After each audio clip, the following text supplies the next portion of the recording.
Formalization of Micro Food Processing Enterprises Yojana has assisted 2.4 lakh SHGs and 60,000 individuals with credit linkages. Other schemes are complementing the efforts for reducing post-harvest losses and improving productivity and incomes. For ensuring faster growth of the sector, our government will further promote private and public investment in post-harvest activities, including aggregation, modern storage, efficient supply chains, primary and secondary processing and marketing and branding. Nano DAP. After the successful adoption of nano urea, application of nano DAP on various crops will be expanded in all agroclimatic zones. Atmanirbhar Oil Seeds Abhiyan. Building on the initiative announced in 2022, a strategy will be formulated to achieve Atmanirbharta for oil seeds such as mustard, groundnut, sesame, soya bean, and sunflower. This will cover research for high-yielding varieties, widespread adoption of modern farming techniques, market linkages, procurement, value addition, and crop insurance. Dairy development. A comprehensive program for supporting dairy farmers will be formulated.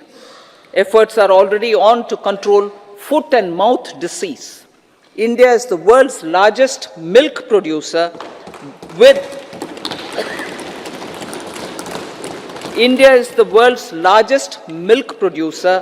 but with low productivity of milch animals. The program will be built on the success of existing schemes such as Rashtriya Gokul Mission, National Livestock Mission, and infrastructure development funds for dairy processing and animal husbandry. Matsya Sampada. It was our government which set up a separate department for fisheries, realizing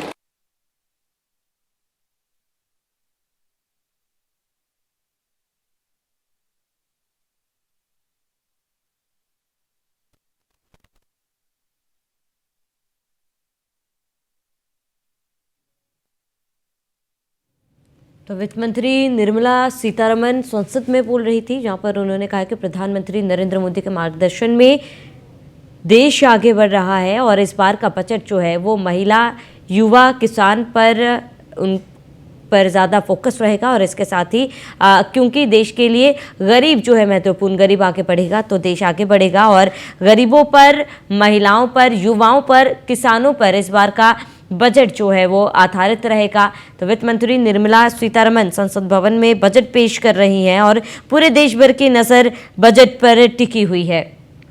तो नए medical कॉलेजों के लिए समिति भी बनाई जाएगी। सीतारमण ने कहा है कि दूध किसानों को बढ़ावा दिया जाएगा और इसके साथ ही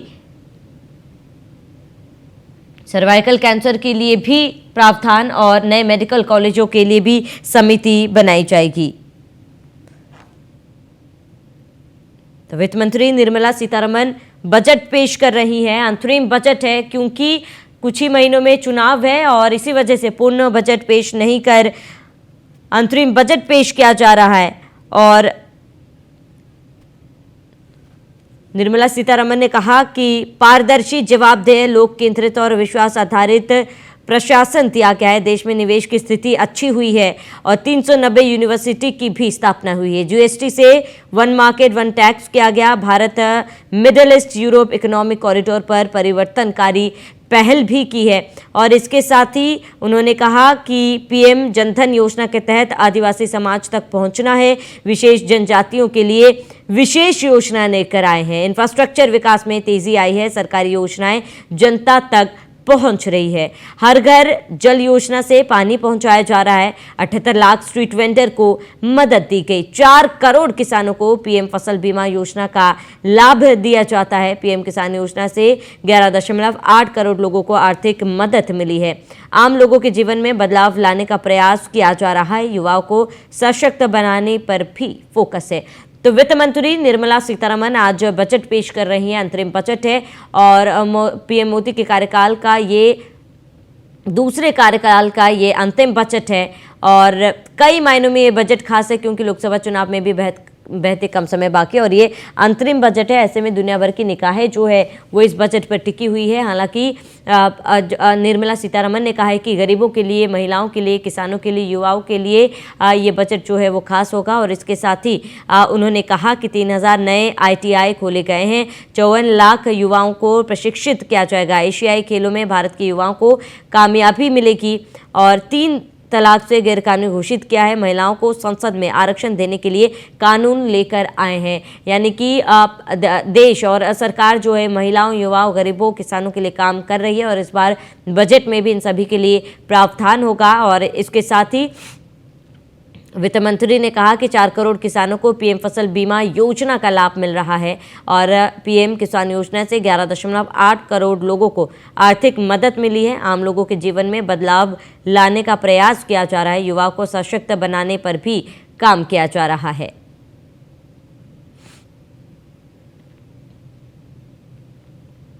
तो अंतरिम बजट संसद में पेश किया जा रहा है। पूरे देश भर की नज़र जो है वो इस बजट पर है। पूरा लेखा जोखा जो है आज पेश किया जा रहा है, जहां निर्मला सीतारमण ने कई बड़ी बातें कही हैं। अपने संबोधन में उन्होंने कहा कि स्किल इंडिया मिशन में 1.4 करोड़ युवाओं को ट्रेंड किया गया।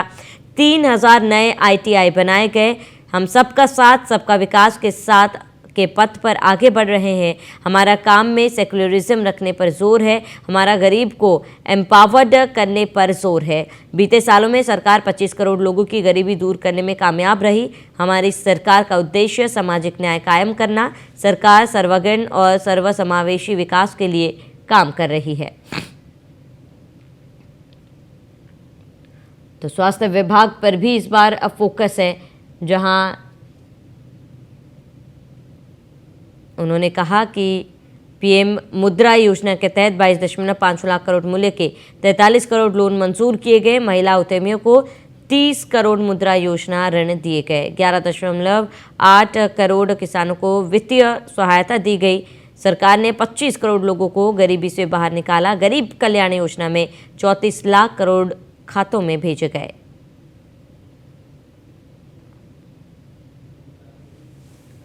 तो अंतरिम बजट आज पेश किया जा रहा है और बजट पर सभी की निगाहें टिकी हुई है, जहां वित्त मंत्री निर्मला सीतारमण ने कहा कि हर घर जल, सभी के बिजली, गैस, वित्तीय सेवाएं और बैंक अकाउंट खोलने के लिए काम किया है। खाद्यान्न की चिंताओं को दूर किया। 80 करोड़ लोगों को निःशुल्क खाद्यान्न उपलब्ध कराया। मूलभूत आवश्यकताओं को पूरा किया, जिसमें ग्रामीण क्षेत्रों में भी लोगों की आय बढ़ी। 2047 तक भारत एक विकसित राष्ट्र बन जाएगा। हम लोगों को सशक्त बनाने का काम कर रहे हैं। हमने भ्रष्टाचार और भाई भतीजावाद को खत्म किया है।